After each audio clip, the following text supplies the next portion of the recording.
morning children, welcome back to your chemistry class. So as you already know, we have finished off with this chapter and today we are going to do some problems based on our quantum numbers, then electronic configuration, and understand them more clearly. Okay, so let us begin with the first question. So first question says, write the notations of subshells for, say, if first one n is equal to 4 and L is equal to 0. So over here we need to find out which subshell is this found in. Okay, so what do we know about this? If n is equal to 4, what are we talking about? If n is 4, so which shell or orbit are we talking about? We are talking about the fourth shell. Now when L, your azimuthal, is 0, so we should be knowing for S the azimuthal quantum number is 0. For P it is 1, SP, then D it is 2, F it is 3, G it is 4, right? So this is going to be found in which subshell? L is 0. It is going to be found in the S block. So what are we going to write there? 4S. 4 is the orbit or the shell and the subshell, which one? S. Clear? Let's take one more example where second one, where n is equal to 5 and L is equal to 0. So if 5 is n, that means which shell are we talking about? The fifth shell. And azimuthal quantum number is 0. 0 means we are talking about which subshell? S subshell. So it is 5S. I hope you are understanding this. Take another example, like when n is equal to 2 and L is equal to 1. So which shell are we talking about? 2 and L is 1. That means we are talking about P subshell. Okay. Suppose when n is equal to 3 and L is also equal to, say, 2, then it is the third shell and your subshell will be 2. Subshell is 2. So we are talking about which subshell? D subshell. It will be 3D. So I hope you have understood how to find out the subshell. Okay. Now the next question it says,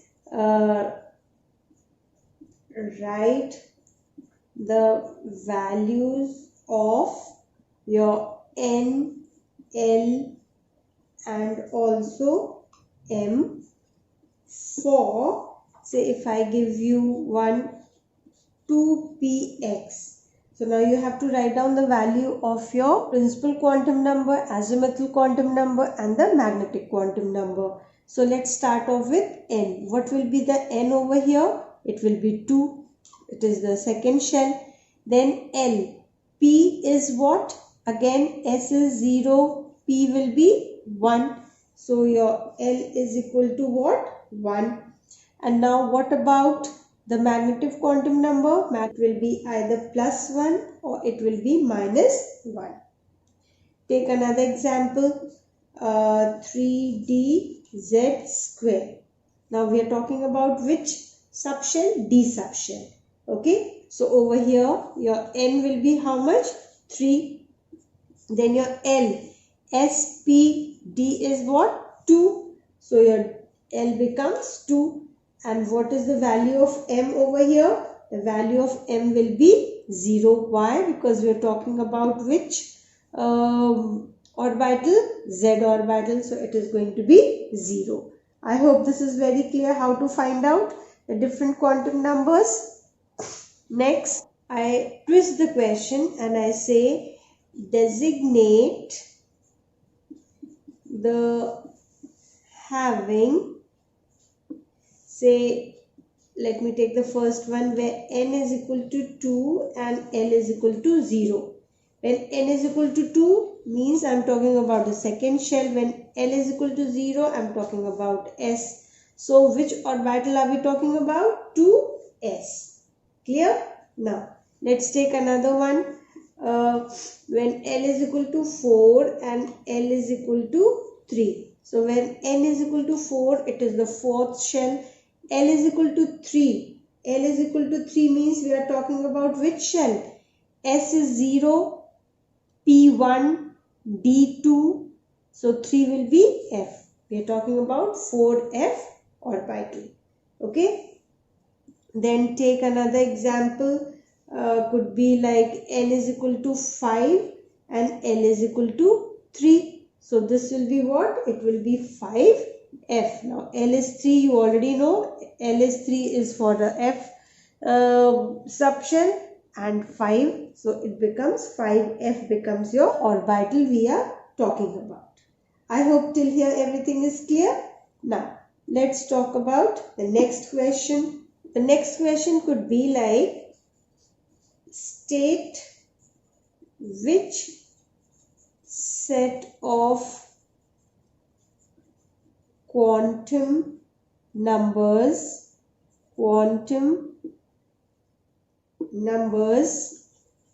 are possible. Okay, I'm going to give you some set of quantum numbers and let me know is it possible or not. So if I take N is equal to 1, L is equal to 0 and M is equal to plus minus half. So is this possible or not possible? So let us talk whether it is possible or not. Why? N1 means I'm talking about first shell where L is equal to 0 means 1s. So do we get 1s? Yes, correct. So this set of quantum number is possible and the spinning is also plus minus, right? So this electron is showing plus minus in 1s orbital. Okay, so this one is possible. Okay, next one. Let's see, where N is equal to 0, L is equal to 0, M is equal to L1 is 0 and MS is your plus minus half. So now, is this quantum number possible? All these quantum numbers are possible? It is not possible. Why not possible? Because there is no such shell like 0. So obviously this can be rejected. Okay, then take another one where N is equal to 1, L is equal to 1, then your L is equal to minus 0 and MS is equal to plus minus half. So is this, are these quantum numbers, set of quantum numbers possible? I should say it is not possible. Why? Because there is no significance of L is equal to minus 0. We do not study or anywhere where M1 is assigned as 0. Clear? So this is also not possible. Then let's take another example. The fourth example could be like where N is equal to 2, L is equal to 1, L could be minus 1 and the spinning could be plus minus half. Now, is this one possible or not? This set of quantum number is possible or not? How to know? Look over here. 2 and this is L is equal to 1. That is, we are talking about 2p orbital. Okay. So 2p orbital with the minus m and plus minus spin quantum number. So this is possible. Let's take one more example, the last one for this. If N is equal to 2 and L is equal to 2 and your magnetic quantum number M is equal to 0 and your spin quantum number is half. Now is this one possible or not? What did I say? Where your principal quantum number is 2, your azimuthal quantum number is 2, your magnetic quantum number is 0 and your spin is plus minus half. So if this is possible or not? So this set of numbers, quantum number, it is not possible. Why? because when n is equal to 2, L cannot be 2. Okay, because what rule does it follow? N minus 1. So n minus 1, this should have been 1.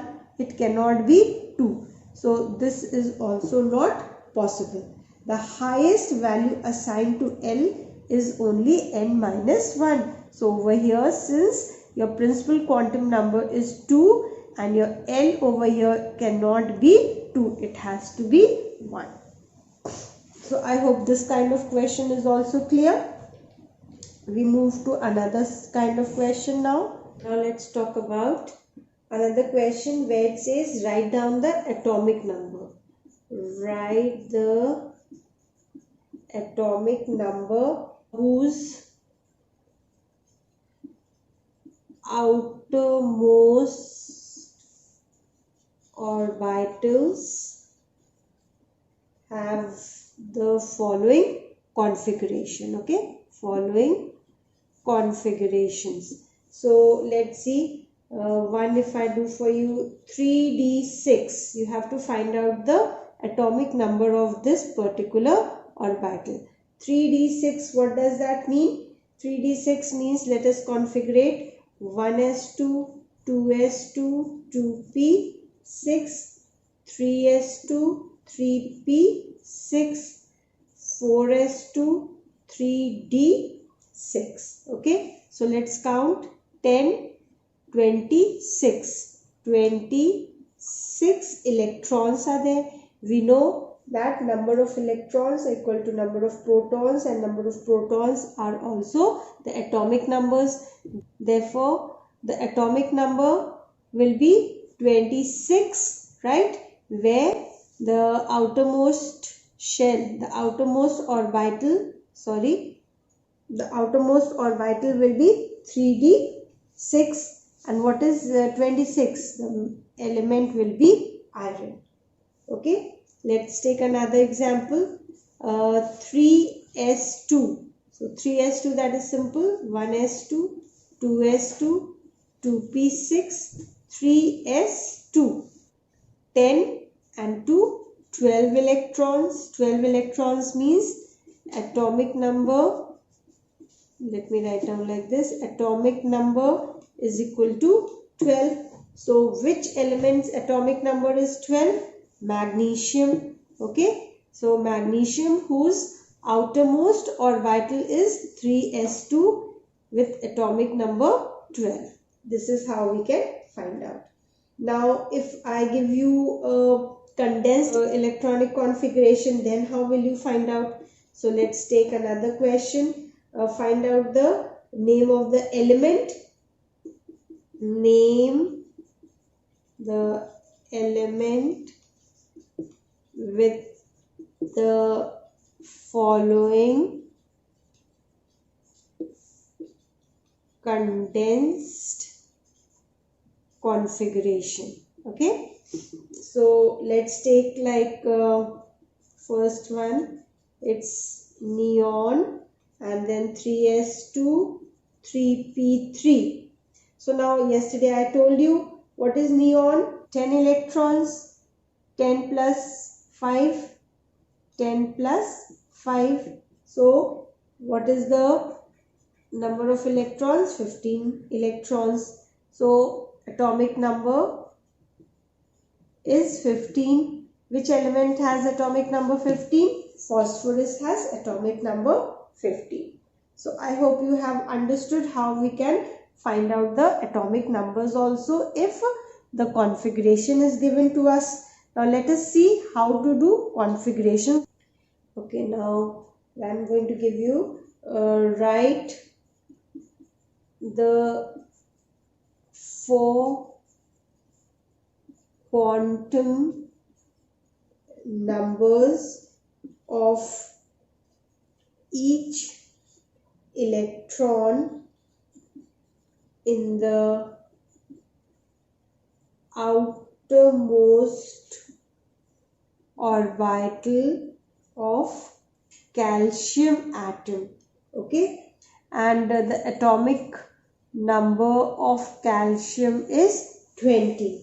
Now you have come to class 11th, and gradually you will have to learn the atomic numbers of mostly all the elements that are in the periodic table. Okay, here what have we to do? We have to write down the quantum number of each of the electron in the outermost orbital of calcium atom. So firstly let us configure calcium.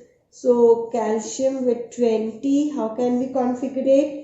1s2, 2s2, 2p, 6, 3s2, 3p, 6, 4s2.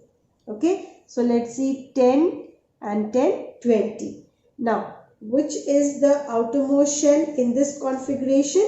The outermost electrons are where? In the 4s orbital, right? So we have to talk about the 4s orbital, right, with the opposite spins. Therefore, let us write down all the 4 quantum numbers. So what are the 4 quantum numbers? We have to talk about N, L, M and S. Now S we already know, it should be plus minus half, because it is talking about each set. So 2 electrons we are talking about. So in the last orbital we are going to find this, because it says 2. So 2 electrons, right? So we will find that both of these, their principal quantum number, azimuthal and magnetic quantum number will be same, but the spin quantum number will be different. Clear? So let us find out this principal quantum number, that is your 4. Now if this is 4, then what will be your L? L can be equal to 0. Okay, why? Because it is in the S block. S should be 0. And what about your M? M will also be 0. So this is for if you say this is one set for maybe this particular electron, and for this particular electron again it could be N is equal to 4, L is equal to 0, M is equal to 0 and S is equal to minus half. So these are the 4 quantum numbers in the outermost orbital of the calcium atom. I hope this is also very clear to you. Write the electronic configuration of atomic number 29. So atomic number is always expressed by the alphabet Z, which is equal to what? 29. So let us configure this. 1s2, 2s2, 2p6, 3s2, 3p6, 4s2, 3d. Now how much? 10, 20 and 9. Okay.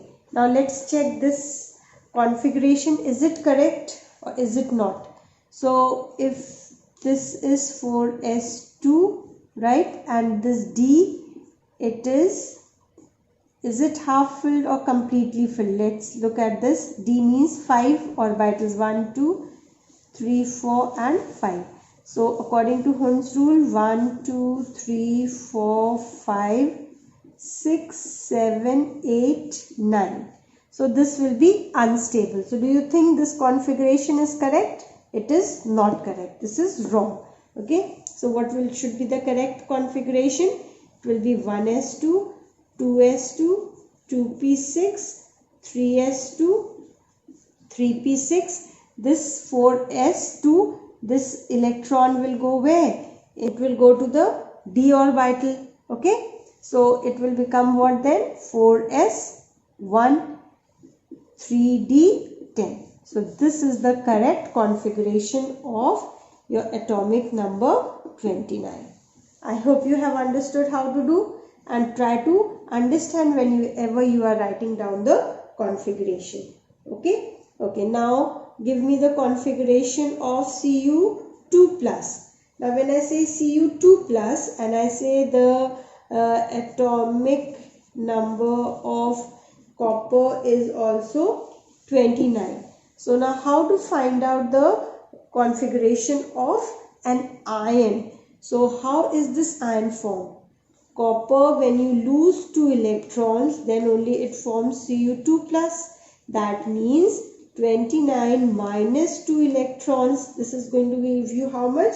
27 electrons. Clear? That means copper ion has how many electrons? 27 electrons. Hence, Cu2 plus with 27 electrons has to be configurated. So let's do that. What are we going to get? 1s2, 2s2, 2p, 6, 3s2, 3p, 6, how much? 10, 18. Then 3p6, 3d, 9. So this should be the configuration of copper ion. Calculate the number of unpaired electrons in iron Fe2 plus and Fe3 plus. So how are we going to do this? Okay, atomic number, if we write atomic number of iron is how much? 26. By this time you should have known that iron is 26. So iron is 26, correct? Fe2 plus will be how much? From here, if you remove 2, how much do you get? 24. Okay. Then Fe3 plus, from 26, if you remove 3, then only you get Fe3 plus. So here it becomes 23. So let's configure all this and then find out the unpaired electrons in all this. So for iron, let us do 1s2, 2s2, 2p, 6, 3s2, 3p, 6, 4s2, 3d, 6. So is it 26, 10, 20 and 6. Okay. Let's go for 24. 1s2, 2s2, 2p6, 3s2, 3p6, 3d6. Now 4s2 will be removed from here. Firstly, it will be 3d. 3 will be preferred first and then will be the 4s2. Now let's talk about Fe3 plus. So here 1s2, 2s2, 2p6, 3s2, 3p6, 3d5. Right? So now let us find out the number of unpaired electrons. So 1, 2, 3, 4, 5. We need to draw the orbitals first. 1, 2, 3, 4, 5 and 1, 2, 3, 4, 5. Okay. So let us do for this one. It is what? 3d6. 6 means 1, 2, 3, 4, 5, 6. So how many unpaired electrons do we have? 1, 2, 3, 4. For this one, 1, 2, 3, 4, 5, 6. So again, how many unpaired electrons? 1, 2, 3, 4. Right? Then coming to 3d5. 1, 2, 3, 4, 5. So how many unpaired electrons? 5. So can you tell me out of these 3, which is the most stable one? The most stable one will be Fe3 plus. Why? Because the 3D has all the half-filled orbitals. These are not half-filled orbitals, okay? This is the half-filled orbital. So this will show the most stability. So I hope you have understood how to do these questions. Okay, practice more questions, and if you come across any problem, you can ask me. Thank you.